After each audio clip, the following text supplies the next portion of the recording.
ما یتاکا وحتی الغسلہ غیر المزیلہ لعین النجاسہ، یہ آسان ہے۔ کہا وہ غسلہ جو غیر مزیلہ ہوتا ہے وہ کیا ہوتا ہے؟ کہا بال آپ کے ہاتھ پہ لگ گیا ہے تو آپ نے 2 دفعہ دھونا ہے۔ قلیل پانی کی باتیں ہو رہی ہیں ساری، اور حکم الماء القلیل پوری فاصلی قلیل میں ہے، آپ نے 2 دفعہ دھونا ہے۔ ایک دفعہ پہلا جو دھونا ہے اس طرح دھوئیں کہ بال ختم ہو جائے، بالکل کچھ نہ رہے۔ پھر دوسری دفعہ دھونا ہے تو بال تو ہے ہی نہیں، یہ جو دوسری دفعہ دھونا ہوگا یہ بال کا ازالہ کر رہا ہے، ازالہ تو پہلے ہو چکا ہے، تو یہ غیر مزیلہ ہے لیکن پھر بھی واجب ہے۔ جب شریعت کہہ رہی ہے 2 دفعہ دھو تو ہم نے دھونا ہے۔ یہ دوسرا جو ہے یہ اس کے دوسرے دفعہ دھونے سے پہلے ہی بال چلا گیا ہے، ہاتھ پہ نہیں ہے، پھر بھی دوسری دفعہ دھونا واجب ہے تاکہ ہاتھ کو پاک قرار دیا جائے۔ تو یہ دوسرا جو ہے غیر مزیلہ غسلہ جو ہوگا یہ بھی نجس ہے۔ وحتی الغسل غیر المزیلہ لعین النجاسہ، غسلہ غیر مزیلہ جو عین نجاست کو زائل نہیں کر رہا، اس سے پہلے جو عین نجاست زائل ہو گئی، اب عین نجاست ہے ہی نہیں کہ اس کو مزیلہ کہیں، تو یہ غیر مزیلہ جو ہے یہ بھی نجس ہے۔ کہا الاوت لزومن فی الموردین، یہ جو دونوں ہم نے نجس قرار دیا نا، غسلہ غیر مزیلہ کو ہم نے نجس قرار دیا ہے، یا ما یتعقب استعمال طہارت المحل کو جو نجس قرار دیا ہے، یہ ہے احتیاط واجب کی بنا پر، الاحتیاط لزومن فی الموردین، احتیاط واجب بنا پر یہ ہے، لہذا احتیاط کرو تو یا پھر کسی اور فعل علم کی تقلید کرو۔ یہ مسئلہ یہاں ختم۔ آگے بات ہے کہ آج کل لیٹرینیں آ گئی ہیں نا اور پاٹ آ گئے ہیں اور بڑے بڑے، اور اس سے جو ہے نا پاؤں پر نہیں آتی کوئی چیز، جو پانی نیچے گرتا ہے، طہارت انسان کرتا ہے، استنجا کرتا ہے تو سب کچھ گیا۔ پہلے زمانے میں یہ چیزیں نہیں ہوتی تھیں، زمین پر بیٹھ کے ہر کوئی کرتا، اس لیے کہا گیا تھا بہتر یہ ہے کہ بھئی آپ اونچی جگہ پہ بیٹھیں تاکہ پیشاب جو ہے باول کی آپ کے پاؤں پہ نہ آئے یا نیچے جائے گا، یا ایسی زمین میں بیٹھیں جس سے چھینٹے نہ اٹھیں، ریت پہ بیٹھیں مثلا۔ تو وہ مسئلہ تھا، جو بھی طہارت کرنے جاتا تھا جب دھوتا تھا نا اس کے پاؤں پہ آتی تھی چھینٹے، یہ عادی ہے۔ ابھی آپ لوگ، ہم جو نئی پیداوار ہیں، ہمیں تو وہ طریقہ ہی آپ بھول گیا ہوگا۔ کبھی دیکھیں نا، ہم ایک دفعہ گئے مچھی پہ پیدل تھے، تو شیخ صاحب بھی ہم اکٹھے تھے، تو انہوں نے ہم نے لے گئے ادھر سڑک سے جو ہے نا، اپنے گھروں کی طرف بھی کبھی کبھی طالب علموں کو لے جاتے ہیں، تو جی شیخ ہمارے شیخ جعفر، تو وہ لے گئے ہمیں ادھر اپنے گھروں، تو ہم نے کہا بھئی اچھا رات تھی، سونے کا وقت، طہارت کر لیں۔ انہوں نے کہا جی کر لو، لیٹرین تو تھی نہیں، یہ کھیتوں میں جو ہے نا جاؤ، تو ہم لے گئے لوٹے، اتنا مشکل کام ہمیں لگا۔ کبھی جو وہ بچپن میں ہوتی تھی اس وقت پاکستان میں، آپ تو ہر جگہ لیٹرینیں ہیں، تو اس میں آتے ہیں، آپ دھوئیں گے تو آپ کے پیروں پہ آئے گی، تو یہاں پر یہ بہت ہی مبتلا بے تھی یہ بات، تو شریعت نے سختی نہیں کی ہے، یہاں پر سہولت رکھی ہے کہ بھائی آپ کے دھوئیں گے استنجا والا پانی، اگر آپ کے کپڑوں پہ آئے، نیچے گر کے چھینٹے آئیں، پاؤں پہ آئیں، تو وہ کیا نجس ہوگا یا نہیں؟ تو ایک قول تو یہ ہے کہ نجس ہی نہیں ہوگا، وہ پانی نجس ہی نہیں ہوتا ہے، تو قلیل، ہم کور سے طہارت نہیں کر رہے، لوٹا اٹھائے ہوئے ہیں، قلیل ہے، تو وہ کہا نجس ہی نہیں ہوتا، بس یہ 4 باتیں ہوں تو نجس نہیں ہوگا۔ کون سی 4 باتیں؟ 2 باتیں ہیں جن کا تعلق اسی نجاست سے ہے جو اس مقام پہ ہے، اور 2 باتیں ہیں جن کا تعلق پانی سے ہے، یہ 4 باتیں ہوں۔ کون سے پانی؟ جو نیچے گرا ہے، دھل کے جو غسالہ ہے، اس غسالہ میں 2 باتیں معتبر یہ ہیں کہ اس میں ایک تو یہ اس وقت نجس نہیں ہوگا جب اس کا رنگ ذائقہ تبدیل نہ ہو، حالانکہ قلیل میں ہم رنگ ذائقے کی بات ہی نہیں کرتے تھے، لیکن یہاں شریعت سہولت دے رہی ہے، ایک تو اس کا رنگ ذائقہ تبدیل نہ ہو، اور دوسرا اس میں عین نجاست کے ذرات آنکھوں کے ساتھ نظر بھی نہ آ رہے ہیں، پخانے کے ذرات نظر بھی نہ آ رہے ہیں، یہ 2 باتیں پانی میں ہوں، اور 2 باتیں اسی نجاست میں ہوں کہ اپنے عادی مقام سے ارد گرد پھیلی ہوئی بھی نہ، اگر عادی مقام سے ارد گرد پھیلی ہوئی ہے تو پھر یہ سہولت نہیں ملے گی، اور دوسری بات یہ ہے کہ نجاست بھی وہی ہو جو عادتاً نکلتی ہے، بول اور پاخانہ، اگر خون کسی کو بواسیر ہے تو خون ساتھ نکل آیا ہے تو پھر بھی یہ سہولت نہیں ملے گی. تو یہ سہولت ملے گی کہ یہ پانی نجس نہیں ہے غسالہ یہ جو آپ کے اوپر آیا ہے, اس کو نہیں کہہ رہے جو زمین پر ہے, جو آپ کے اوپر آیا ہے نا یہ ہم اس کو نجس نہیں قرار دیتے بشرطے کہ یہ 4 باتیں ہوں. 2 پانی میں یعنی پانی کا رنگ و ذائقہ تبدیل نہ ہو, اور پانی میں نجاست کے ذرات نظر نہ آ رہے ہوں, اور 2 نجاست میں کہ نجاست ہوئی ہو بول اور پاخانہ, بول اور غائط, اور ارد گرد آدھی مقامات سے تجاوز بھی نہ کر چکی ہو. اگر کسی کو وہ ہے دست آ رہے ہیں اور ارد گرد تجاوز ہو گیا ہے تو ہم یہ سہولت نہیں دے سکتے. تو یہ 4 باتیں ہوں تو یہ غسالہ جو آپ کے اوپر چھینٹیں آئی ہیں یہ نجس ہی نہیں ہے. سیاح سستانی کہتے ہیں نہیں بھائی نجس ہے, آپ کو نجس نہیں کرے گا. یہ نہ کہو کہ نجس ہی نہیں ہے, وہ غسالہ ہے قلیل کا غسالہ ہے, وہ نجس ہے لیکن آپ کے جسم کو نجس نہیں کرے گا. یعنی نجس ہے منجس نہیں ہے, تنجیس کا سبب نہیں بنے گا. یہ اس کو اگر ہم نجس نہ کہیں نا تو جو نجس نہیں ہوتا اس کو تو پی بھی سکتے ہیں. کہا یہ نجس ہے لیکن آپ کو نجس نہیں کرے گا, منجس نہیں ہے. ماء الاستنجا کا سائر الغسالات, استنجا کا پانی بھی تمام دوسرے غسالوں کی طرح ہے. جس طرح دوسرے غسالے نجس ہیں استنجا والا بھی نجس ہے. ہمارا نظریہ نجس والا ہے لیکن آگے منجس نہیں ہے. کچھ ایسی چیزیں ہوتی ہیں جو خود نجس ہوتی ہیں آگے نجس نہیں کرتی, جیسے خشک کتا ہو تو وہ خود تو عین نجاست ہے لیکن آگے کسی چیز کو نجس نہیں کرے گا. یا نجاست 3 مقامات تک تو اپنا اثر دکھاتی ہے, جیسے آگے آئے گا وہ کیسے دکھاتی ہے, 4تھی جگہ نہیں دکھاتی. تو یہ والا بھی نجس ہے لیکن آگے کسی چیز کو نجس نہیں کرتا. تو نجس ہے ولیکن لا یاجب علی اجتناب ان ملاقی ہے, جس سے اس نے ملاقات کی ہے پاؤں کپڑا, اس سے اجتناب واجب نہیں ہے کہ آپ اس سے اجتناب کریں. جیسے نجاست سے اجتناب کرتے ہیں ایسے اجتناب واجب نہیں ہے. ایسے سمجھو کہ اس نے نجس ہی نہیں کیا, بشرطے کہ یہ غسالے میں یہ 4 باتیں ہوں. اذا لم یتغیر بالنجاسہ, نجاست کی وجہ سے اس کا رنگ و ذائقہ تبدیل نہ ہوا. ایک دوسری ولم تتجاوز, اب نجاست کی صفت ذکر کر رہے ہیں, پھر پانی کی پھر نجاست کی, رلا ملا دیتا ہے. ولم تتجاوز نجاست الموضع عن المحل المعتاد, کہ نجاست جو اس جگہ والی ہے نجاست الموضع, موضع سے مراد پخانے کا سوراخ اور بول کا سوراخ, یہ اس موضع کی نجاست جو ہے وہ ارد گرد تجاوز بھی نہ کر, عن المعتاد آدھی مقامات سے تجاوز بھی نہ کرے. اب آپ نے استبراء کیا ہے تو وہ پھر بھی آدھی تک رہے گی نا, استبراء تو خود شریعت نے کہا ہے نا.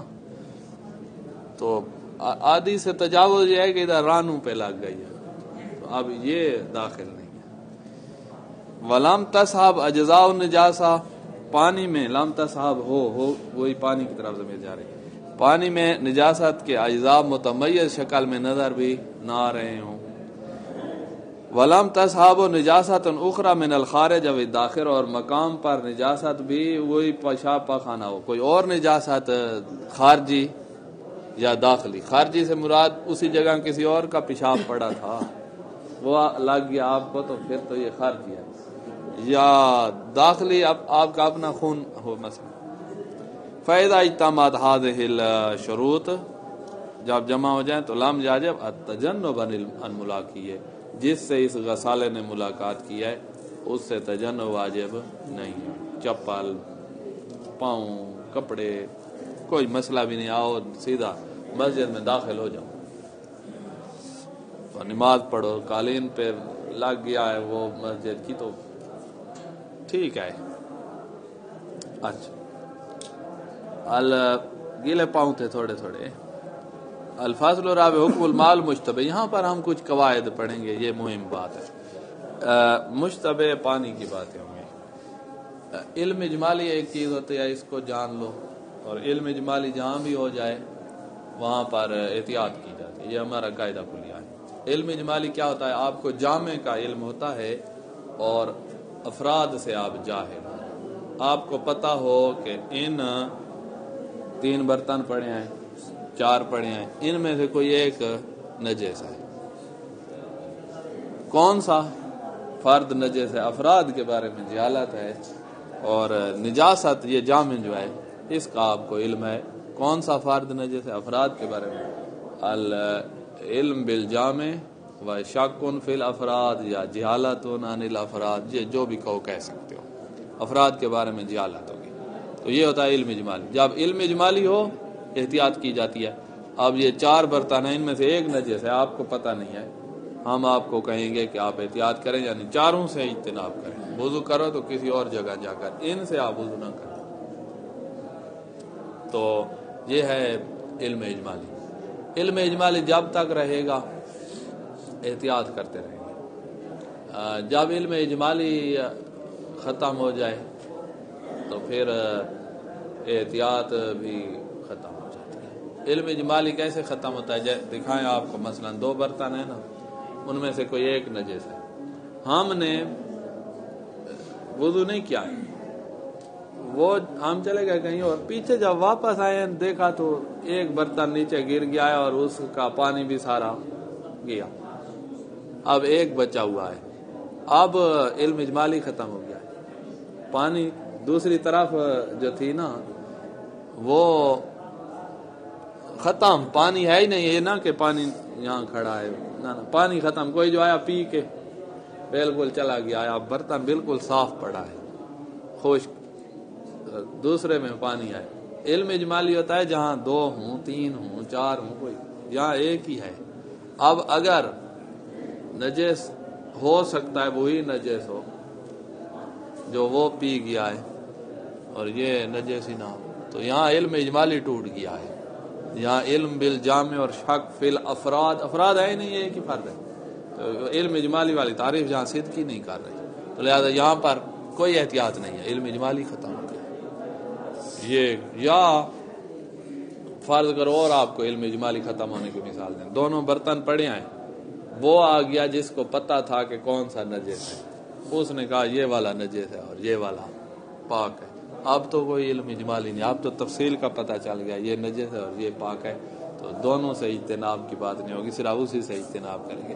تو علم اجمالی حقیقتاً کبھی ختم ہو جاتا ہے، اور کبھی علم اجمالی حقیقتاً ختم نہیں ہوتا، حکماً ختم ہو جاتا ہے کہ حکم وہاں کچھ ایسا آ جاتا ہے کہ بھئی آپ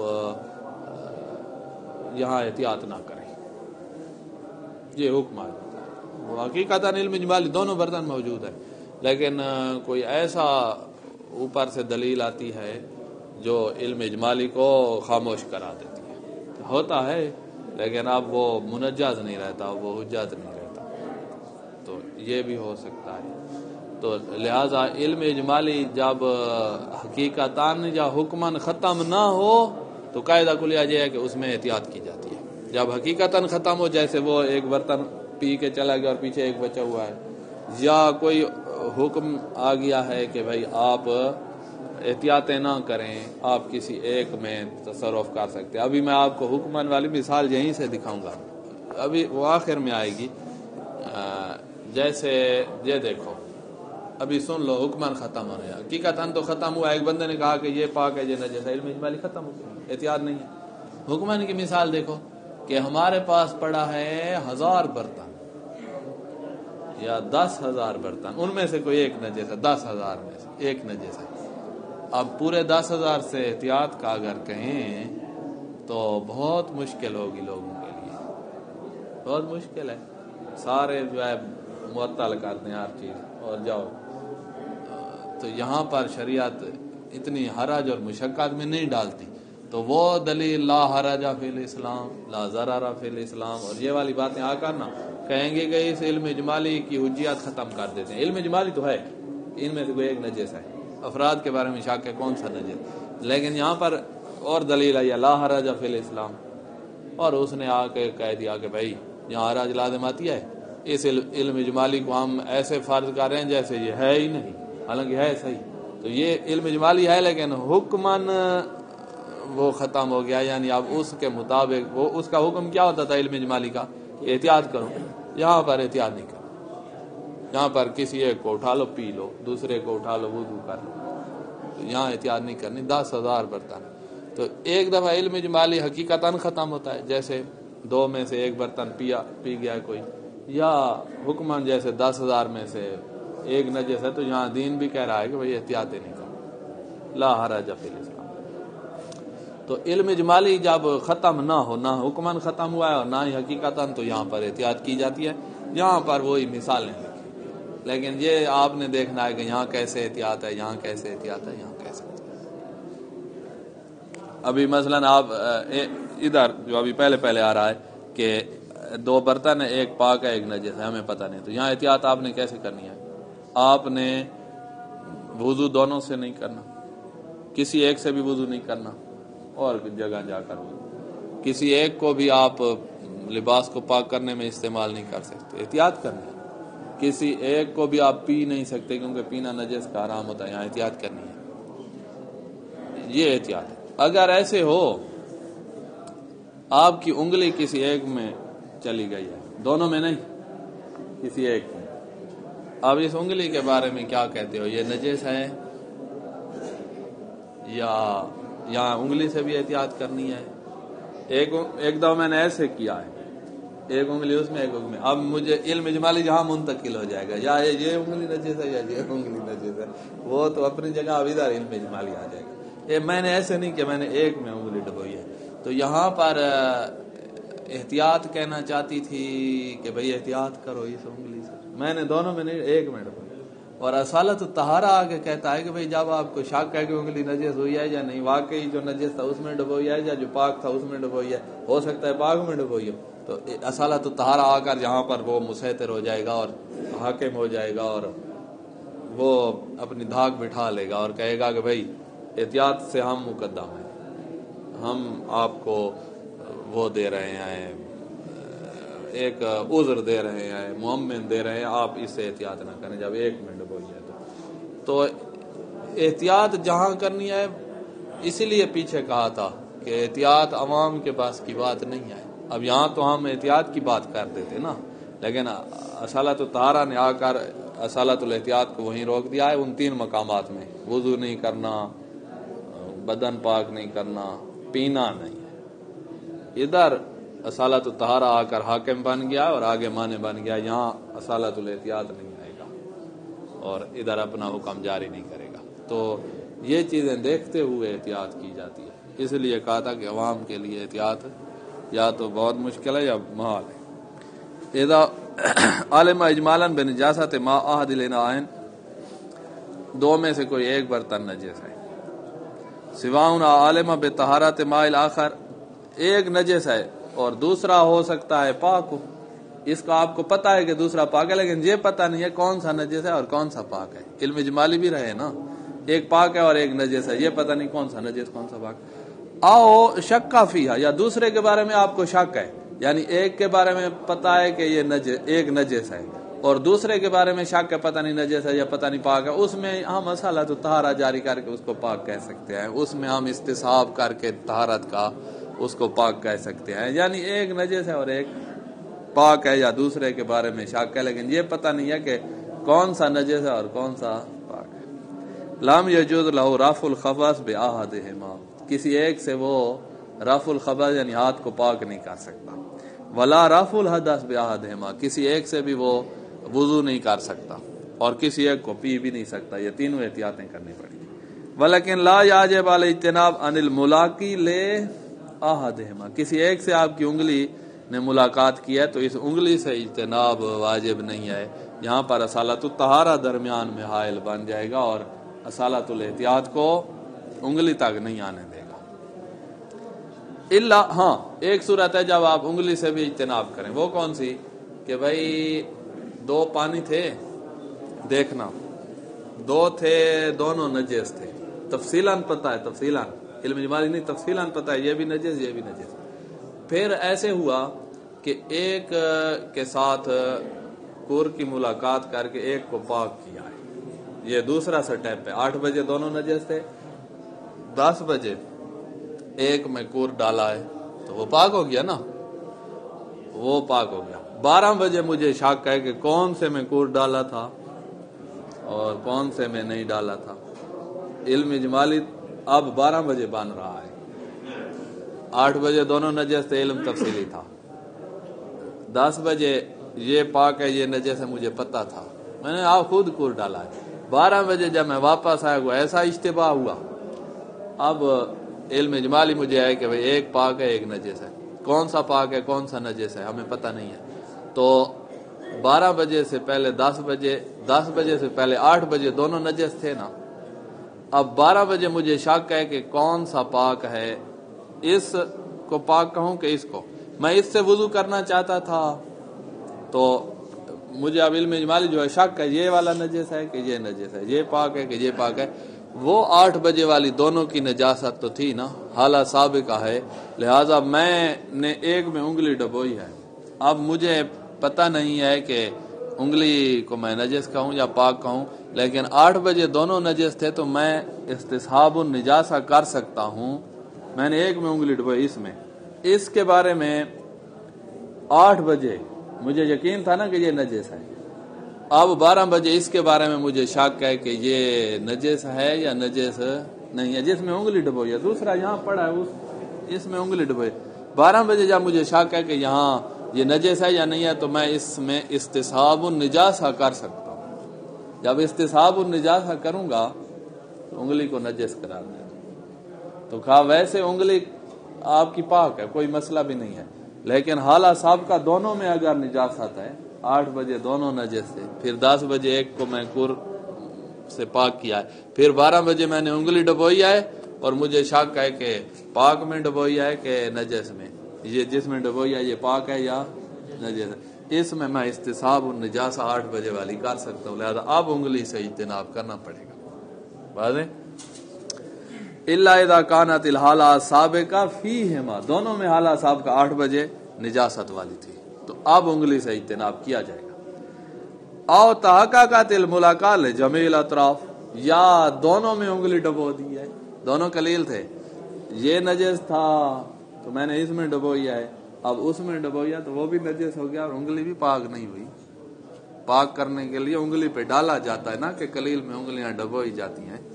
تو او تحققت الملاقات لجمیع الاطراف، یا پھر ملاقات دونوں میں ہو گئی یا انگلی کی تو پھر یقیناً انگلی نجس ہے. یا اور ولو کان الملاقی متعدداً، چاہے 2 انگلیاں آپ نے ڈبوئی ہیں. تو اب یہاں علم اجمالی آ جائے گا. جب یہاں آئے گا تو علم اجمالی کیا کہتا ہے؟ احتیاط کرو، ان دونوں میں احتیاط کرنی ہے، یعنی دونوں کو نجس جیسا شمار کرنا ہے. اس کو بھی دھوئیں گے اور اس کو بھی دھوئیں گے. یہ تھا نجس اور پاک کا اشتباہ. آگے ہے مطلق اور مضاف کا اشتباہ. ایک پانی مطلق ہے ایک مضاف ہے، اور اندھیرا گھوپ مجھے پتہ ہی نہیں ہے کون سا مطلق اور وضو کرنا چاہتا ہوں، اب کیا کروں گا؟ کہا احتیاط کرو گے. علم اجمالی میں احتیاط کی جاتی ہے، دونوں سے وضو کر لیں تو یقیناً وضو حاصل ہو جائے گا دونوں سے. دوسرا وضو جب مکمل ہوگا اب مجھے یقین ہوگا کہ طہارت ہو گئی ہے. پہلا مضاف والا تھا تو نہیں ہوا، دوسرا تو ہو گیا ہے. جو پہلا مطلق والا تھا اور دوسرا مضاف والا تو میری طہارت ہو گئی ہے. وَإِذَا اشْتَبَهَ الْمُطْلَقُ بِالْمُضَافِ جَازَ رَفْعُ الْخَبَثِ بِالْغَسْلِ بِكِلَيْهِمَا. عفواً بِكِلَيْهِمَا کی جگہ انہوں نے لکھا ہے بِأَحَدِهِمَا ثُمَّ الْغَسْلُ بِالْآخَرِ، یعنی آپ کا ہاتھ نجس ہے نا، 2 لوٹے ہیں، ایک میں مطلق ہے ایک مضاف، آپ دونوں سے ہاتھ کو دھو لیں، پہلے اس سے دھو لیں پھر دوسرے سے پاک ہوئے. پہلا اگر مطلق تھا تو پہلے پاک ہو گیا، جو دوسرا مطلق تھا تو اب پاک. وَكَذَلِكَ رَفْعُ الْخَبَثِ، اور دونوں سے وضو کر لیں. تو احتیاط اسی چیز میں ہے، ہم احتیاطیں کر رہے ہیں، یہاں احتیاط اور طریقے سے نکل آئی. اور دیکھو غصب، اب اشتباہ ہے کہ ایک پانی مباح ہے اور ایک غصبی ہے. غصب شدہ یعنی حرام ہے، اس میں تصرف کرنا، اور مباح میں تصرف جائز ہے. اب آپ کو پتہ نہیں چل رہا ہے کہ غصبی کون سا ہے اور مباح کون سا ہے، تو یہاں احتیاط کیسے کریں گے؟ یہاں احتیاط دائر ہو گئی ہے مباح اور حرمت میں، ایک میں تصرف جائز ہے اور دوسرے میں تصرف حرام ہے. تو یہاں پر احتیاط یہ ہے کہ دونوں کو ہاتھ نہ لگا، دونوں کو ہاتھ نہ لگا، نہ دونوں سے وضو کرو اور نہ ہی دونوں سے ہاتھ کو پاک کرو. اگر آپ نے وضو کر لیا تو کیا حکم ہوگا؟ اور اگر آپ نے ہاتھ کو پاک کیا تو ہاتھ پاک ہو جائے گا کیونکہ غصبی پانی سے پاک ہو جاتا ہے. وضو نہیں ہوگا کیونکہ قصد قربت کا مسئلہ بن جائے گا. آپ کہیں میں نے 2 دفعہ وضو کیا ہے، 2 دفعہ بھی کیا ہو نا، ایک اس سے اور ایک تو میرا اپنا تھا، ایک وضو تو ٹھیک ہونا چاہیے. ہم کہیں گے کہ آپ کے قصد قربت میں خلل آ گیا ہے جب آپ کو پتہ نہیں ہے کہ آپ کا کون سا ہے. آپ نے پہلا وضو کیا ہے تب بھی آپ کا قصد قربت خراب ہے، کیونکہ ہو سکتا ہے غصبی پانی استعمال کریں. آپ نے دوسرا وضو کیا ہے تو ہو سکتا ہے آپ غصبی آب استعمال کر رہے ہیں، تو آپ کے قصد قربت میں خلل آ رہا ہے، لہذا وضو نہیں ہوگا. وَإِذَا اشْتَبَهَ الْمُبَاحُ بِالْمَغْصُوبِ حَرُمَ التَّصَرُّفُ بِكُلٍّ مِّنْهُمَا، دونوں میں تصرف حرام ہوگا. وَلَكِنْ لَوْ غُسِّلَ مُتَنَجِّسٌ بِأَحَدِهِمَا طَهُرَ، متنجس کو کسی ایک سے پاک کیا ہے تو وہ پاک ہو جائے گا، کیونکہ پاک کرنے میں اباحت الماء شرط نہیں ہے، وضو میں شرط ہوتی ہے اباحت الماء. وَلَا يُرْفَعُ بِأَحَدِهِمَا الْخَبَثُ، حدث کسی ایک سے بھی رفع نہیں ہو سکتی، یعنی وضو کسی سے نہیں ہو سکتا. یہ احتیاطیں ہم نے کہی ہیں علم اجمالی میں، جب شبہ معصورہ ہو اور شبہ غیر معصورہ ہو تو پھر احتیاطیں نہیں ہوتی. معصورہ یعنی 2-3 برتن ہیں، 10 برتن ہیں، غیر معصورہ 10,000 برتن ہیں. تو غیر معصورہ میں ہم نے کہا تھا علم اجمالی کی تنجیز یا حجیت ختم ہو جاتی ہے، تو یہ وہی ہے.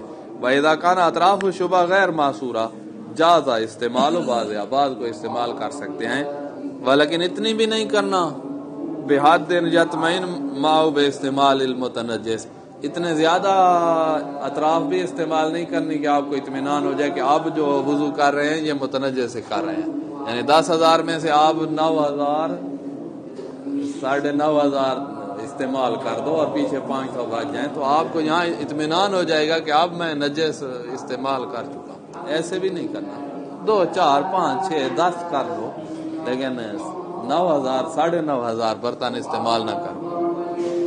مثلا یہ مثال کیا کیسے پتہ چلے گا کہ یہ معصورہ ہے یا غیر معصورہ ہے؟ کہا جہاں بہت زیادہ اطراف ہوں اور ایک کو استعمال کریں تو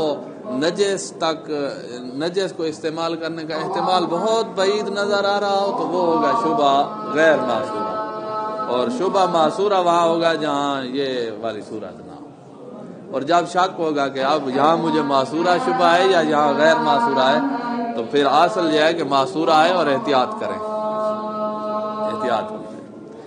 وضابط الغیر معصورہ ان تبلغ کثرت الاطراف حدًا، کثرت اتنی ہو کہ یوجب کون احتمال النجاسہ مثلا فی کل طرف موہوما لا یابا بلا کلا، اطراف اتنی زیادہ ہوں کہ کسی ایک طرف کو اٹھائے نا تو وہاں نجاست کا احتمال وہم بن جائے اتنا کم کہ وہ کلا اس وہم کی پرواہ نہ کرتے ہوں. 10,000 میں سے ایک اٹھاؤ، نجاست کا احتمال ہوگا لیکن 10,000واں احتمال ہوگا، 100 نہیں، 200 نہیں، 10,000واں احتمال ہے جس کی وکلا پرواہ نہیں کرتے.